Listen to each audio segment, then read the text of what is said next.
This is the Horror Movie Show on hmpod.com, your one-stop shop for all things horrific and horror-related.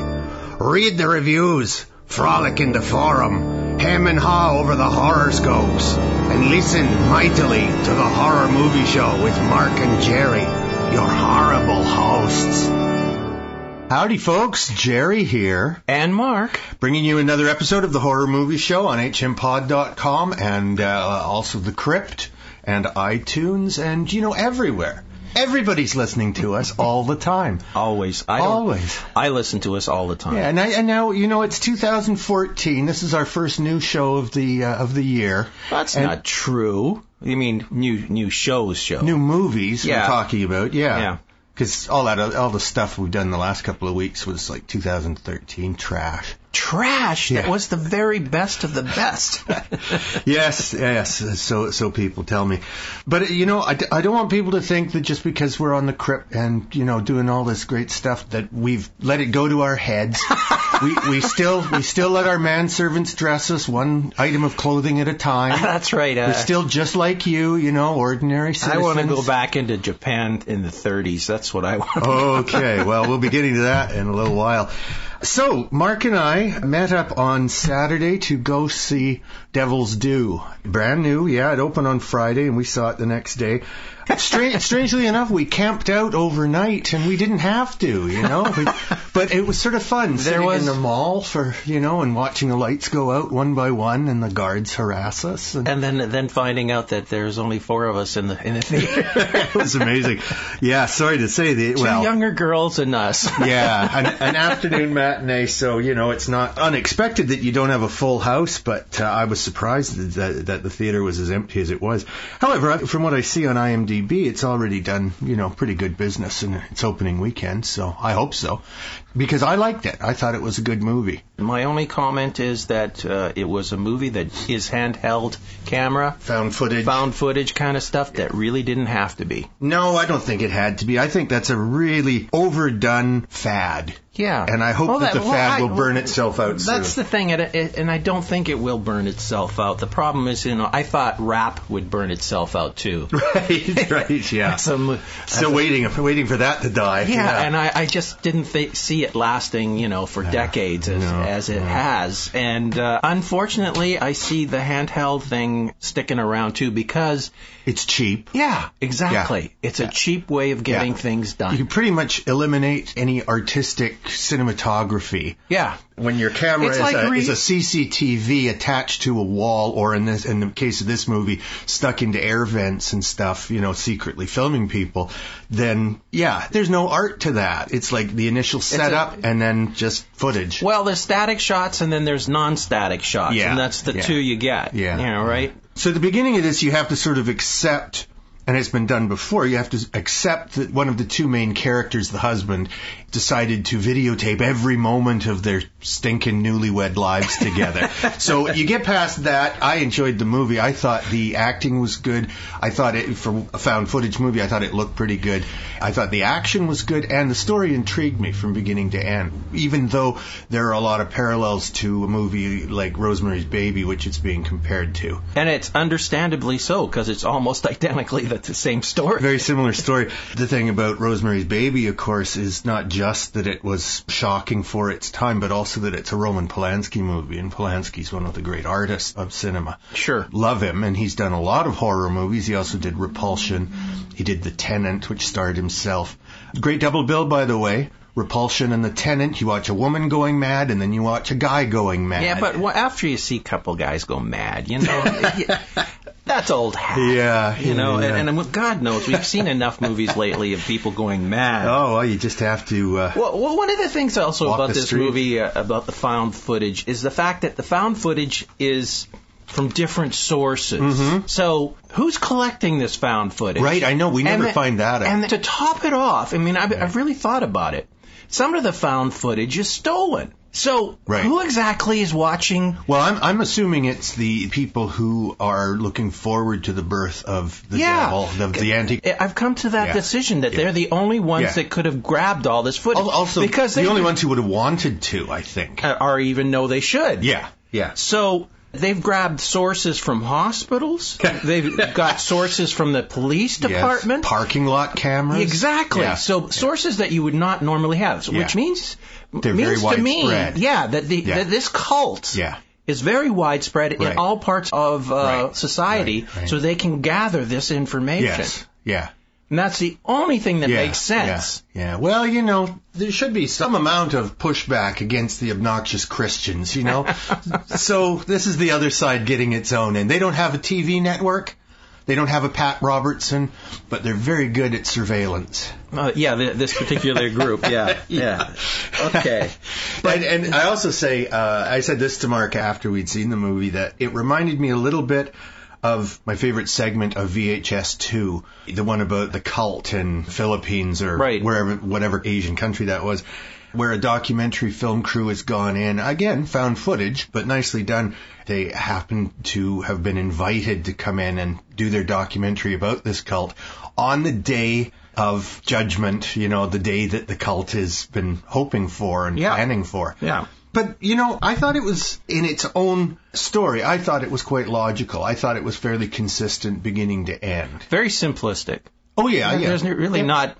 everyone knows exactly what's going on at all times. There isn't no mystery here. Well, you mean the audience? Yeah. Yeah. There isn't any twists. No, really, the only people who are out of the loop are the couple. Yeah. Yeah. The husband is catching on. Yes. But the wife is totally zoned out because she has no idea what's happening to her. At the same time, she goes into these trances. Like an amnesia state. And becomes superhuman. Yeah. She essentially, I think the demon inside of her is controlling her body. Now, there was some nice... And exercising some significant supernatural powers. Yes, and without giving anything away. This demon is cool. Powerful in the womb. In the womb, yes. Yeah, even as a bean-sized embryo. Yes, it's affecting everybody. Yeah. And I like the fact that was the case, because... There was some nastiness done to, for that priest, that poor priest. Oh, yes, yeah. Things like that. Let's just give the stats on it here. It's directed by two people, Matt Bettinelli-Olpin and Tyler Gillette. Written by Lindsay Devlin. It stars Allison Miller as Samantha McCall, Zach Gilford as her husband, Zach McCall. Sam Anderson is the priest, Father Thomas, that Mark just mentioned. The only other cast member that I bothered to write down is Roger Payano, and he plays the cabbie. The cabbie, who is in both Santo Domingo, where the couple has gone for their honeymoon, and we do see him showing up other places. Yeah. He's lovely because he manages to convince them to go to what is essentially a rave. Yeah. We find out later that there are warning signs all over the entrance to this, and they don't know what they are, so down they go. I just remember sitting next to you in the theater, and you're going, oh no, oh no, what are you going down there for? Oh no. You just know. Oh yeah. Okay, what are these guys, idiots? Yeah. And the husband's going, we'll have fun. We'll have fun. And the wife's going, I want to go back to the hotel, please. Oh, yeah. She's just had a very disturbing visit with a clairvoyant. That's when it all with goes a voodoo crazy. type witch, and having her palm read, and things just start going downhill from there. Yeah. It's like they're whisked away. Yeah. And they have no say in where they're going or what they're going to do. Indeed. Except for they were very cooperative when it came to that rave. They were drinking heartily. Geez. I think they were having some extra substances down there as well. Well, that's it. I mean, it's the cult's bar, and they're having shots, so God knows what sort of bad juju juice they're drinking. Or even a preparation of sorts for the wife, at least. Yeah, no, you gotta put that fat from a white hen in, and, baby brains, and, a pulped eyeball, whatever the heck it takes. Yeah. That's good drinking. Yeah. That's good drinking. However, it will leave you with a hangover the next day. And, of course, you get this inconsistency of video throughout the whole thing, because sometimes... Usually, though, like if it's a black and white surveillance camera, like a CCTV outside a department store or something, usually that's only a few moments, and you get a better quality video of the actual action. there was only one scene where they kind of stay frozen on it for a while when she's in the supermarket. Oh, that was funny. Yeah. You're just looking at her and you're wondering, how long has she stood there? And nobody's really, like, going to bother her. No. She's a vegan, and the baby decides to break that habit. Yeah. We never get a really good look at the baby, but one assumes he's a cute little devil. Okay. Just set itself up for a sequel. Oh, Lord, yes.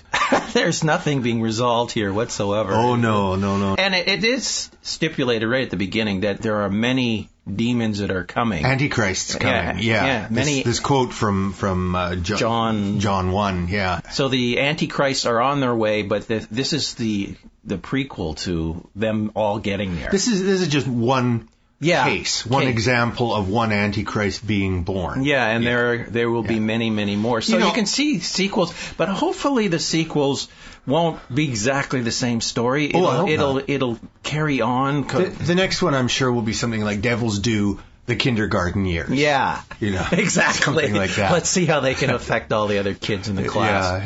Yeah. The bell curve is going to be broken. Well, from what I understand, a lot of kids are antichrists. Yes. That's just a fact. Yes, and dogs, I hear too. All right, let's move on to another fairly recent movie, Insidious Chapter 2. This came out late last year, directed by James Wan. He's claiming that this is the last horror movie that he's going to direct. Really? Although I'll believe it when I see it. They set this one up for a sequel as well. Of course, yeah. Insidious 1, 2, 3, 4. Well, the nice thing about this is that it's like a $5 million budget. Right. And up to this point, they've made over $85 million. Oh, I know. So they made a ton of money on this thing. So why break the? Oh, you're not gonna kill the mold, golden goose, so to speak. Yeah. And the thing is, Mark, just because James Wan doesn't want to direct it doesn't mean that they won't make more. They won't make more. Yeah, exactly. Of course. Exactly. The initial director rarely sticks around for every sequel. Written by James Wan and Lee Whannell, who also acts in it. He plays Specs again. It stars Patrick Wilson as Josh Lambert, Rose Byrne as his wife Renee, Ty Simpkins as their son Ty. They don't even bother changing the names in these characters. I think that's so boring. Lynn Shay plays Elise Rainier. Barbara Hershey, who's made so many good movies. She plays Patrick Wilson's character's mom, Lorraine. Mm-hmm. Steve Coulter, another one of the ESP team, plays Carl. And as I say, Leigh Whannell plays Specs again. So those are all pretty much repeat roles, repeat characters, repeat roles. And this really does follow very closely on the first Insidious movie. Have to know what's happened in the first one in order to appreciate all the stuff in the second one. To understand what's going on. And I don't know if I saw the first one. Oh, really? We did review it. I know I saw it. I think you might have been the one that reviewed it. Oh, okay. I'll just tell you, I didn't much care for the first one, and I didn't much care for the second one. I think Rose Byrne, who's made so many good movies, is wasted in these. I've yet to see Patrick Wilson in something where I didn't just think he came across as an unpleasant loaf of white bread. I'm sorry, I find him unremarkable in every aspect. I didn't find it that bad. I found it inconsistent. Mm-hmm. It seemed like some scenes the actors were a little off, and other scenes they were spot on. Mm-hmm. I mean, it was almost like they were doing two different movies with two different directors. Right. And this is disjointed in a lot of things because you're in a spirit world at some point. Mm-hmm. You're in the real world, and you're using the same characters. Mm-hmm. Some are possessed, some aren't. Yeah, and some are possessed sometimes. Yeah, and then some aren't. Then there are dead people that they come across from the first movie. And some people who have died who are not really dead. Yes, and yet in the spirit world. Yeah. It was jumping all over the place. It's way too convenient. It's just some of the things that occurred in the movie that you didn't know what was going on were explained at the later part, like the banging on the walls or the reason that this conversation, the kid does a certain thing. Right. When he's not actually talking to the people in the room, he's talking to a spirit in the room. That's right.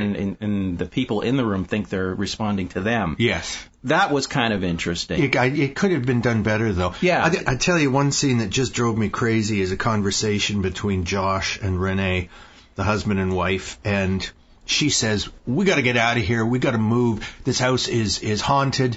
And he says, honey, all you have to do is ignore them and everything will be fine. You're giving them power by believing and being afraid, and they're feeding off your fear. And she's sort of half mollified by this. And then the next thing you know, he's hunting in the house looking for the monsters. Yeah. And he's like, well, what the hell did you just say, buddy? Yeah. Now, that's sort of explained later on when we find out more about the character that, the husband is playing. But still, it drove me batty that the script isn't well written and the movie is disjointed and very inconsistent. Yeah. That's what I found about it. It just jumped around too much. Way too much. Yeah. And then at the end, the dead people are still around. Yeah. There's no resolution here. No. It's just like okay, continued. Yeah. Oh my God. Yeah. You know, she looks at something that she sees and no one else can see. And, okay, what's happening now? Yeah, and why is the wife attacked by the ghost woman? And who is the ghost woman? Is that ever properly explained? I was kind of confused. The sort of granny, whatever the hell, the old maid or whatever she is. And she was supposed to be the guy in drag, that insane person in the hospital that died. I have no idea. It didn't make any sense. Then there was to me. another kid who this lady wanted him to act like her daughter. That's right. Yeah. Why are you trying to make your son be a girl? Yeah. Were these like former residents of the house? Now, again, like I said, it's an evil house. I can't remember the first movie, so I'm assuming I didn't see it.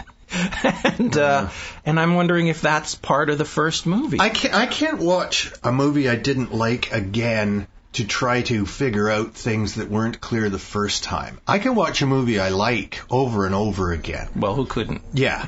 Well, lots of people don't. Amazing Trixie won't watch a movie twice if unless it's really special. And because neither movie really grabbed me the first time through, I'm not going to make the effort. I'm not going to go back and watch it again because they didn't tell the story well the first time. But so many people like this movie and the first one. It made top 10 lists and all that sort of thing for 2013. And all I can say is that younger people just have a real low threshold, real low expectations for what a haunted house movie ought to be. Because there's plenty of better ones out there. Check The Haunting. Yeah. For one thing. Yeah. And I just don't find that these James Wan movies are very good. What was the other one that he directed recently that we saw? Also starred Patrick Wilson. The Conjuring. Oh. Another one that made lots of top 10 lists, and I just found it mediocre. The Conjuring. Okay, Mark liked it more than I did. Yeah, I mean, it's not the best movie of the year, but at the same time, other than the name, which we made fun of, I thought it was fine. I thought it was an okay movie. Okay. Our next movie is only... arguably not horror, but there's plenty of monsters in it. The Hobbit, the Desolation of Smaug. Smaug. I would have thought it was Smaug.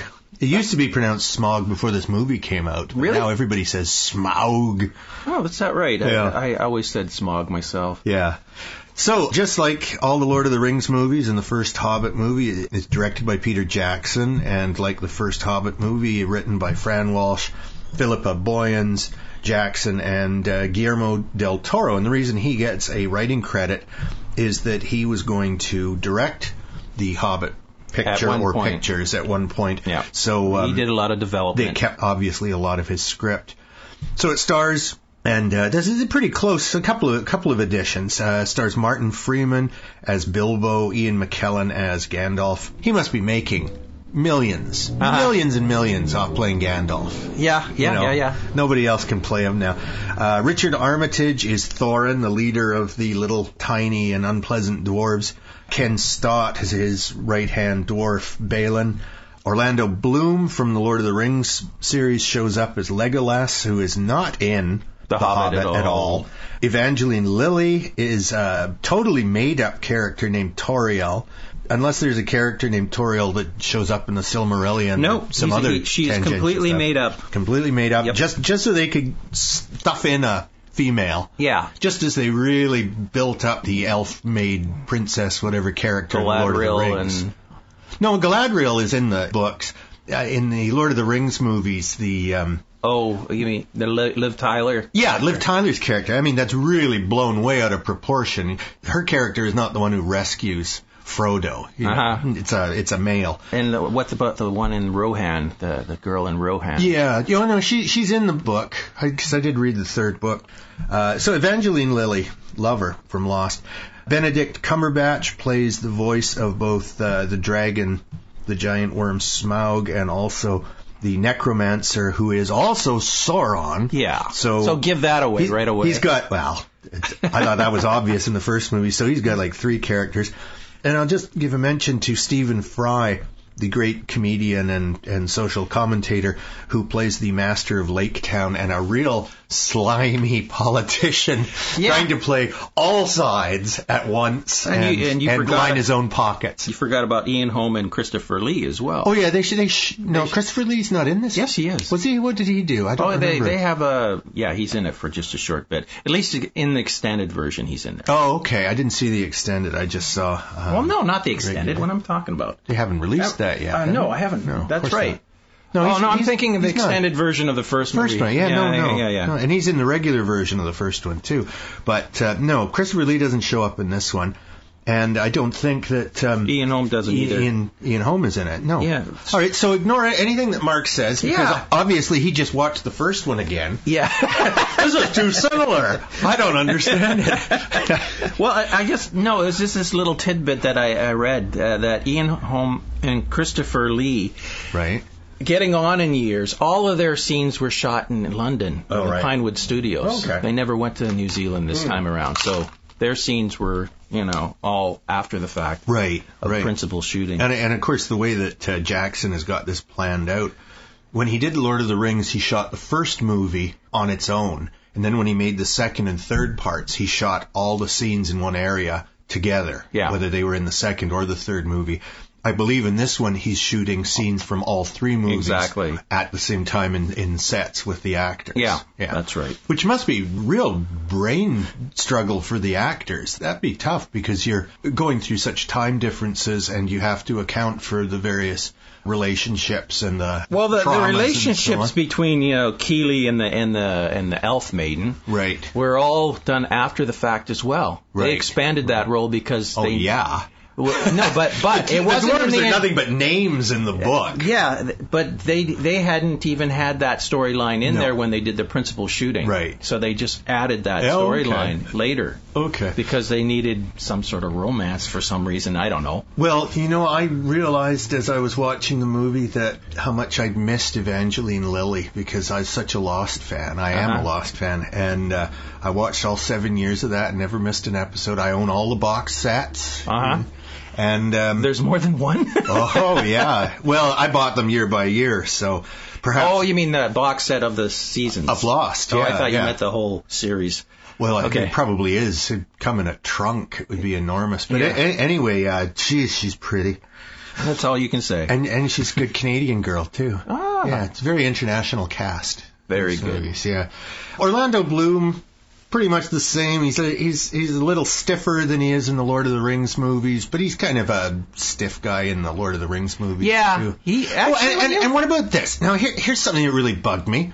You see the elves getting drunk. That's true. And in the Lord of the Rings movies, there's a drinking contest, and Legolas is unfazed. Yes. By booze. But maybe their booze is extra potent.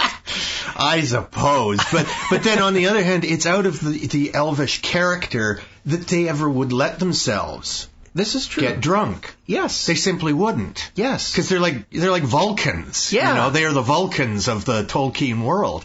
and they simply wouldn't let their guard down like that. But every society has their vices. I know. Well, you see, it would have been interesting if they'd had a different drug, you know, if they smoked some kind of exotic plant material or something from India. Or there was a gland on the women that they sucked or something like that. Well, all right. Who doesn't? Sounds good to me. It'd be the only way they could mate because they have really no emotions. No. Oh, well, that's not true. That's not true. The women all seem to fall in love with anybody who isn't an elf, you know. Well, yeah, because they're so stiff. Yeah, that's right. They fall in love with dwarves. I mean, this movie has, again... very inconsistent as far as the characters go. When you put it like that. But the scene that got to me, the first movie had that chase scene in the troll cave. Oh, yeah. That drove me nuts. This one has the barrel ride. Yeah. Which is even more ridiculous. It's almost exactly the same situation, isn't it? They're just how to get away from... whoever's chasing them. Chasers, yeah. Yeah, and ridiculous stunts. And oh, man. I just start laughing and say, this is so ridiculous. Yes. Why are you doing this? Yeah. It doesn't have to be this ridiculous. No, and the first one struck me as so much like the Indiana Jones mine shaft adventure. And it's as if Jackson is designing a video game or a ride for Disneyland, something like that. You know, it could be built. The barrel ride. Yeah. You know, and you and your kids get into a barrel and they throw buckets of water at you. Maybe shoot you with arrows. Part when Legolas jumps onto the barrels and he's shooting all these orcs at the same time with his arrows. Yes. I just laughed. I know. Oh. It's really absurd. Oh. Yeah. And the dwarves are essentially, with the exception of like the head dwarf, they're the Three Stooges. You know, it's all slapstick. I remember when we reviewed the first Hobbit, I objected to the ridiculous dishwashing scene in Bilbo's home. But it's in the book. That dishwashing scene is in the book and the song that they sing. It may be a half a page in the book. It wasn't a 5-minute damn scene of there was a song. Around. There was a song. Well, whatever. Didn't have to hear it. You could just read it. But they've gone a little too cute, and I really think they missed the boat. They should have made the Lord of the Rings movies another 1 or 2 movies to tell the whole story, and The Hobbit should have been 1 3-hour movie. Yeah. As the intro to Lord of the Rings. Yeah. Because they give away most of the fun stuff. They give away the eagles in the first movie, give away Sauron. I mean, all that stuff. It's one thing after the other. Now, what did you think of Smaug? Because I thought the dragon animation was tremendous. Oh, yeah. Yeah. They looks good. They said every scale on Smaug's body took 1 week for one processor to process. Well, looking at the number of technical people in the cast and crew at the end of the closing credits, I can believe it. There are literally thousands of people working on this movie. Yeah. 1 scale, okay, well, here's your check. Well, yeah, just the gold in the dwarves' the rivers cavern. of gold, literally rivers of gold. Yeah, at one point. I mean, it's just every single little coin that's sliding around and them running through it, and then the whole thing with the furnaces in the place, the lighting foundry. them up and creating a golden statue, a river of gold. A golden statue. Yeah, the rivers of gold flow to make the statue. Yeah, and it's like I'm going, what the hey are they doing? Yeah, I know. It's like, what is this? Yeah, well, it looks pretty. Well, it did look pretty. Yeah. And looked good in 3D, too. And I'm looking forward to the 3D on my TV. Right. I have to keep bringing that up. Yeah, Mark keeps talking about that. Yeah. It's embarrassing. He stops total strangers on the street. And it leaves it a cliffhanger. Oh, you know, if you haven't seen the first one, you won't know what the hell is going on because it begins... and you're already well into the continuation of the story. And the way it ends, I thought, very unsatisfying because it just leaves you hanging. And it's like, well, to hell with you. Now you have to see the third movie. If you cared about this at all, you have to see the third movie because nothing is concluded. There is no emotional wrap-up at the end of the second movie. It felt unfinished to me. I remember there was another movie that... Well, Star Wars, for example, the original Star Wars, the second one leaves you with Harrison, what's his name, Han Solo. frozen in carbonite, Yeah. and everything looks super down and bad. And then the third movie, everything is fixed. But in this, I don't know. I just, for a 3-hour movie, I would have wanted it to be a little more satisfying at the end. And have a better place to end. But at the same time, I mean, my son came back from that movie and he just thought it was, great. Yeah. I can hardly wait. Hardly wait. Right. Well, his generation, all they care about is special effects. They're not readers. Yeah, that's true. Yeah. Has he read the book? Yeah. Did he? Yeah. Yeah. Okay. Well, this isn't much like the book. Yeah. Sure isn't. Hi, Toriel, the female Well, that's character. what I was just about to say. The first time I saw this movie, and I've seen it a couple times now, I was just put off. It just doesn't follow the book at all, hardly. No. All the reasoning behind everything has been changed. Yeah. Just them going up to the bear guy at the very right. The way they're introduced in the book is That's about halfway through the movie. No, it's right at the beginning. Oh, it's at the beginning. Very beginning of this movie is when they meet the bear character and they are running towards his house. Right. Now, the book is completely different. Yeah. Absolutely different. I mean, it was like Gandalf and a couple of the dwarves approach him. He's in the backyard doing something and... Probably pooping. he is in his human form. Right.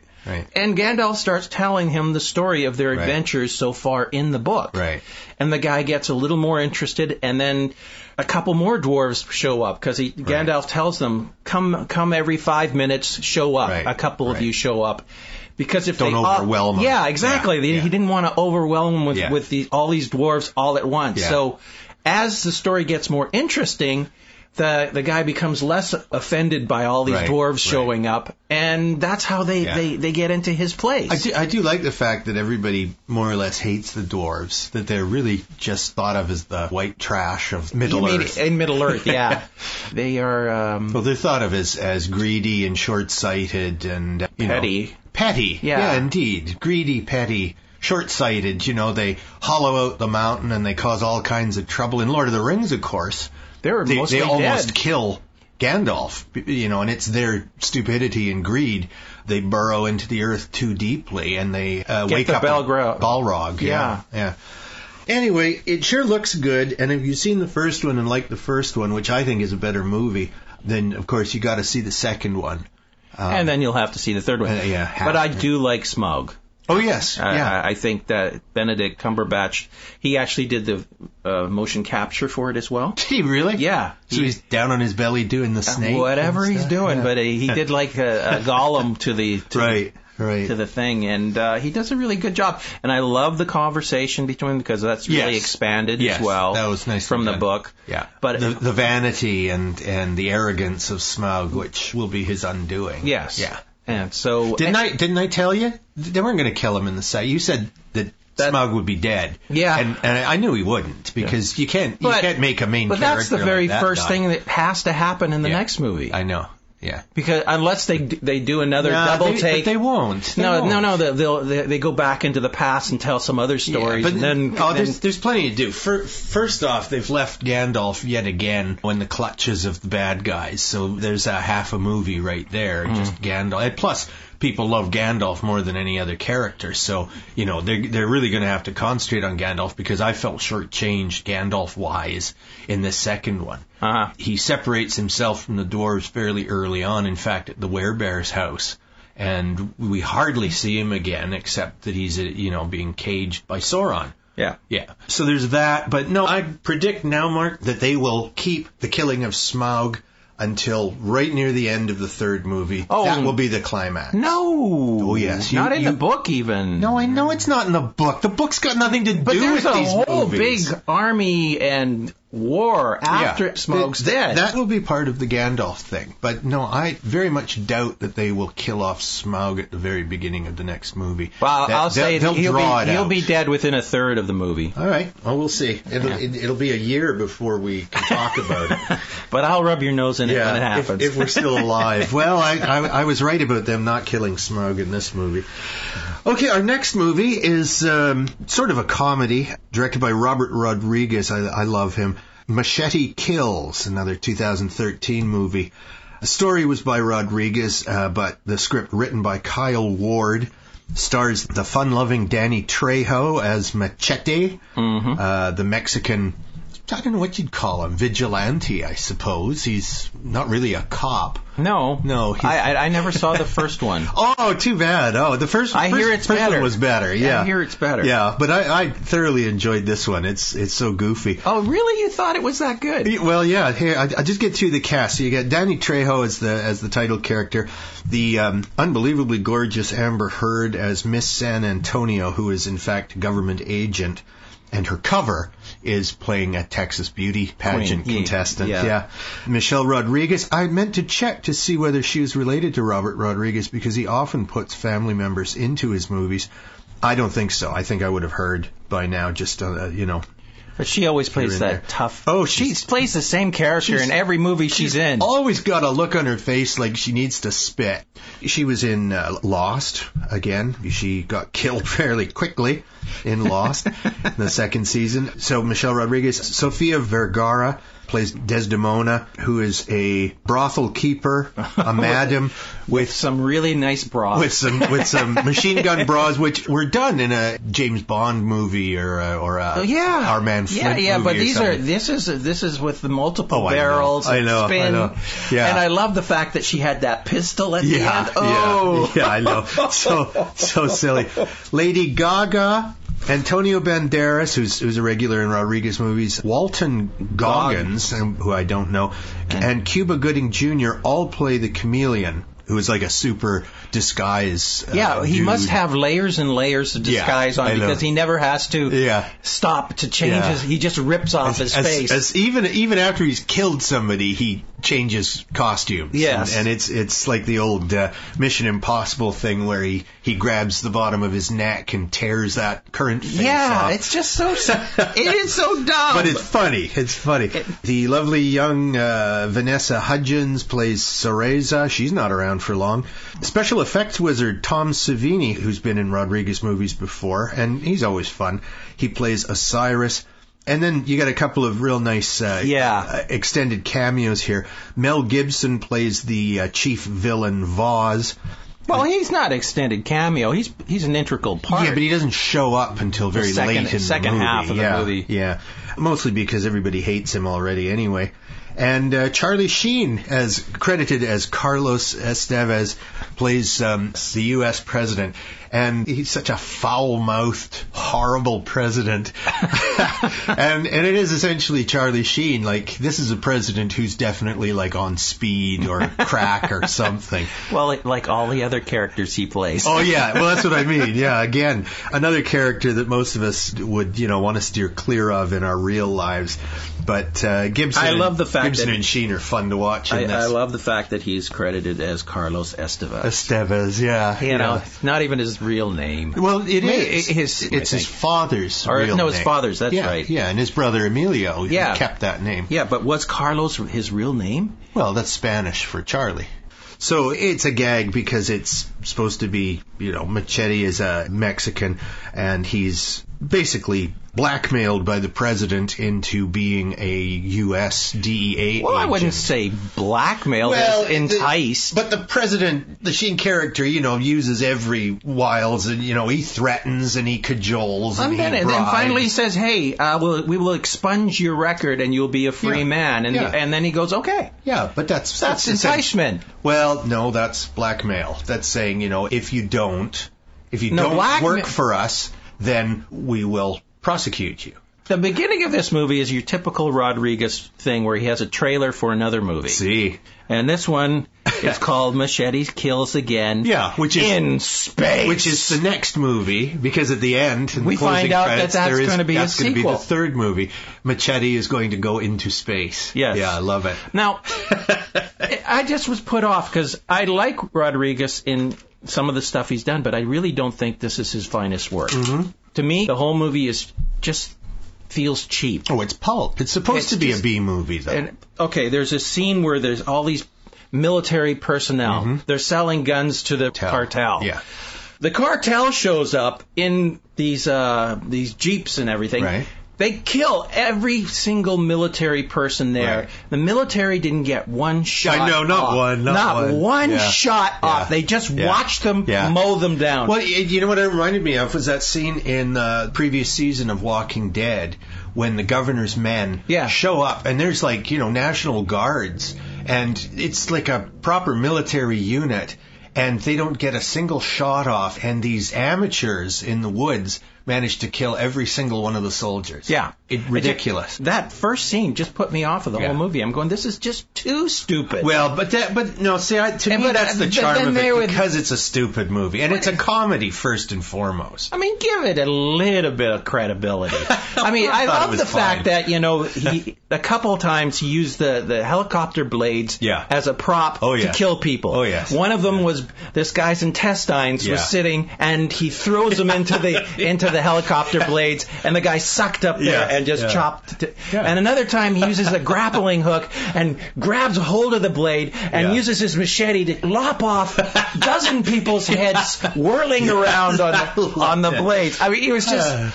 Now, there was super over the top. Oh, yeah. There was a couple scenes where I was looking at Danny Trejo, and he looked like he was in pain. Yes. He couldn't move fast. Right. And I'm going... He's not a young man. No, I'm thinking, this guy, he probably is in pain. Right. He can't do the running and the jumping and the rolling and stuff like that because he's just an old man. Yeah. So I mean, they really had to shoot around that, I think, a lot because he doesn't have the greatest skills with his machete, yet he has a tendency to be able to cut people in half. Right. But, I felt sorry for the guy in some of the scenes. It was just, there was just this inkling that, boy, he's not in shape. Yeah, but those scenes would be very carefully edited because mostly they'd be using a stunt double. Mostly that's and there's a lot of CGI in this movie. Oh, of course.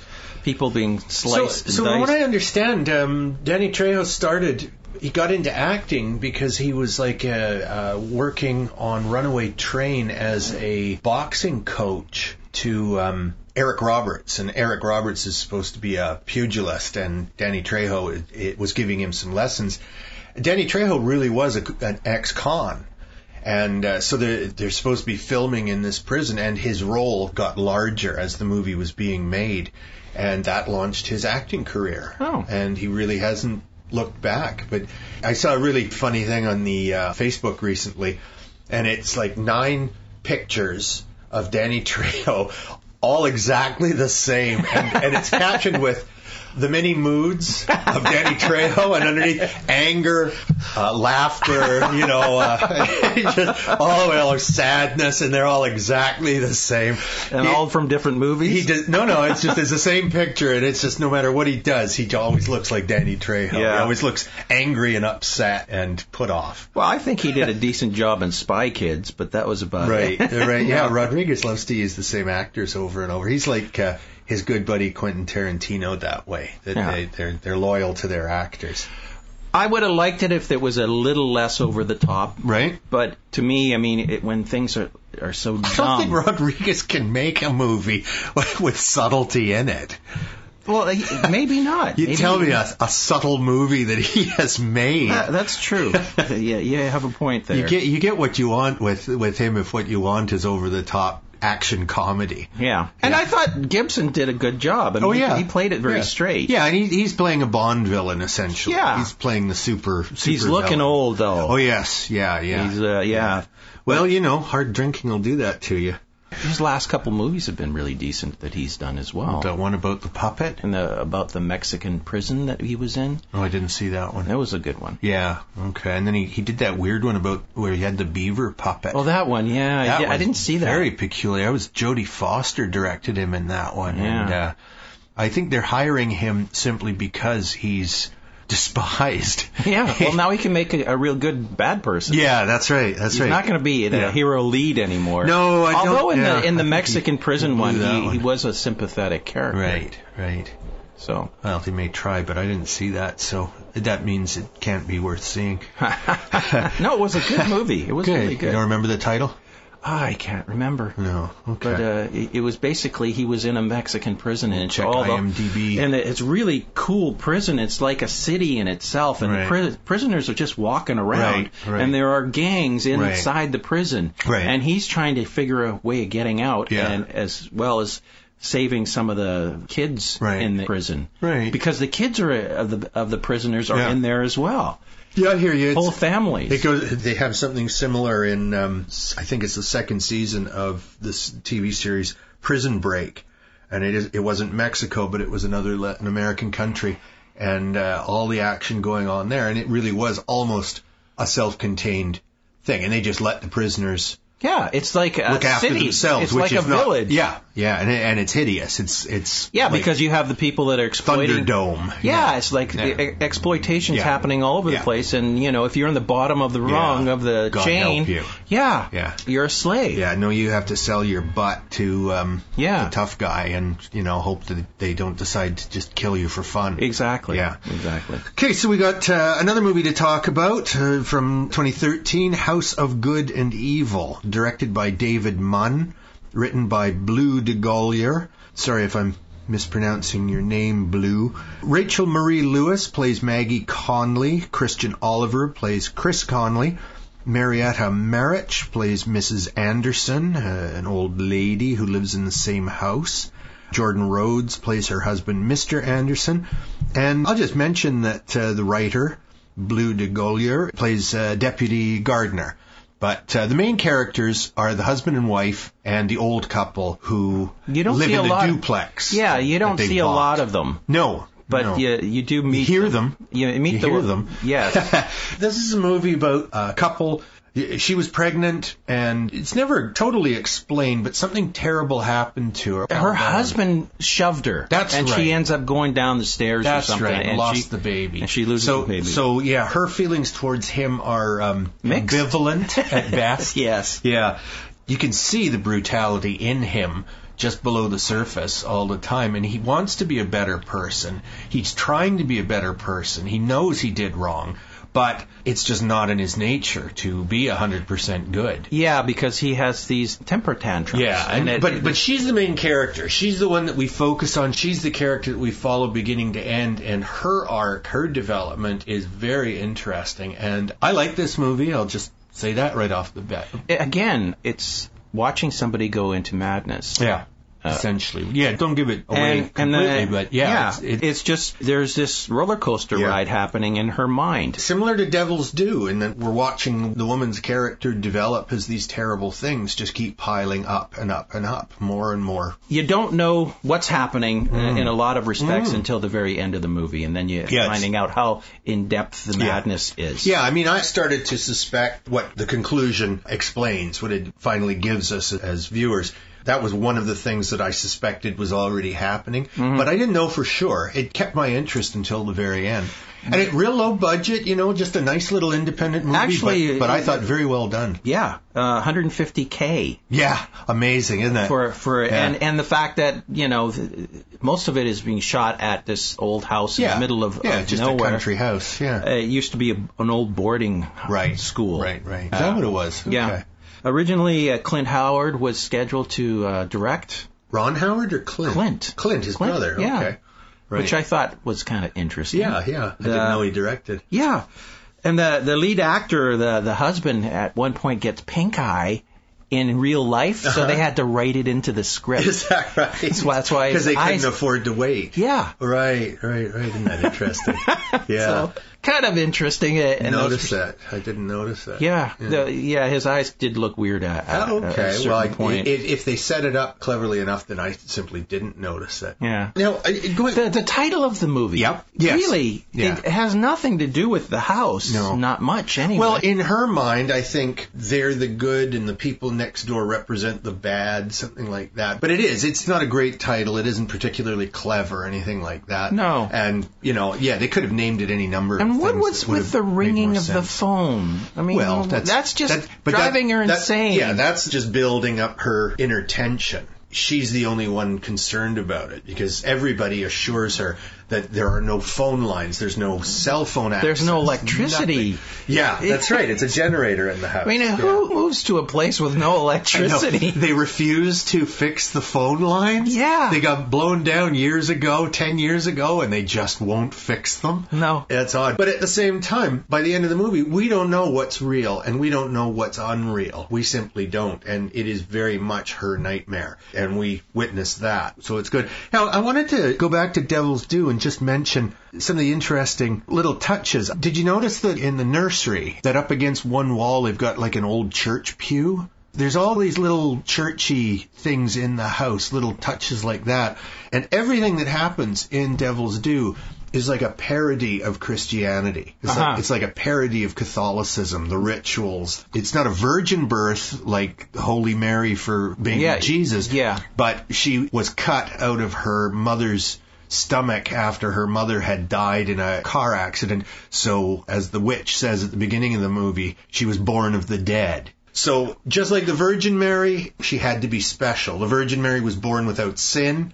This is the biblical interpretation. And this woman is born from the dead. So are they finding all these other women that are impregnated as well? Yeah, one assumes. That have a similar origin? Yeah. Well, this is what the devil needs to impregnate. It's just as silly as Christianity. Well, and you can't have one when you think about other. it, I mean, women do die giving childbirth. Mm-hmm. So there are a lot of kids running around that have that guilt put on them. Well, but it's one thing if the woman dies while she's giving birth. This was a car crash, and the father and that's true. And mother were already dead, and it's like at the scene, holy shit, there's a baby, there's a fetus inside this woman, and they cut her open and pull the baby out. Yeah. Which is very much what happens at the end of that. Yeah. Yeah, well. All right, so would you recommend Devil's Due? I think it's a decent movie. Yeah. I just wish it wasn't handheld. Right, yeah. But, you know, enough with the handheld. Kids will like the handheld aspect, I guess. Because they'll say to themselves, hey, I can do this. I could shoot that. Yeah. All my video is just as interesting. Yeah. I think I liked it more than Mark did. I found that even though I'm sick of the found footage fad, it worked in this case. I thought they told the story well. Insidious Chapter 2, obviously Mark liked it more than I did. Yeah, he did? Yeah. No, I just found it confusing. I thought the production values were fine. It was fine. It looked okay. It looked good. Yeah. And considering it was made for only $5 million. But all that crap in the old insane asylum hospital, whatever it was, all that seemed completely unnecessary to me. Yeah. And it went on way too long. Like I said, it's when they were jumping from realm to realm, from people to people, I just got confused. Who the heck, who was, and why are they there? Yeah. And then they had that whole room full of people under the sheets that they find, and it's like decaying bodies, and then they come back later, and it's like, holy crap. Yeah. You know, it's like, dead kids, those were, the dead children who'd been murdered in the house, The Hobbit, Desolation of Smaug. I liked it. I was disappointed that some of the things that they changed, but at the same time, I got over it. Right. Yeah, I would recommend it if you like the first one and you plan to see the third one. You better see the middle. Yeah. Undoubtedly, one of the best-looking movies that I've seen in the last year. Machete Kills. I liked it a lot more than Mark did. A lot more. Yeah, I just thought it was too silly. It was really just stupid. Way too silly. It is. It's very stupid, but if you like Rodriguez, you'll know what I'm talking about. And House of Good and Evil, I thought that was very good. It's a great little budget movie. Yeah, very good. It's slow. It's not. Did you find it slow? I found it very. Oh, I like the pacing. I'm not saying that the pace is bad. Right. I'm just saying it's a slow kind of movie. It's not an action-packed movie. No, a lot of chit-chat and stuff like that. And a lot of it is in her own mind. Yeah, she's yelling a lot. Yeah. Rachel Marie Lewis, she does a good job playing the lead character in that. Okay, folks, so we're going to call it quits. We'll be back next week with some more new reviews. We're going to be talking about Carrie and Big Ass Spider, among other things. That was my Mark found that one.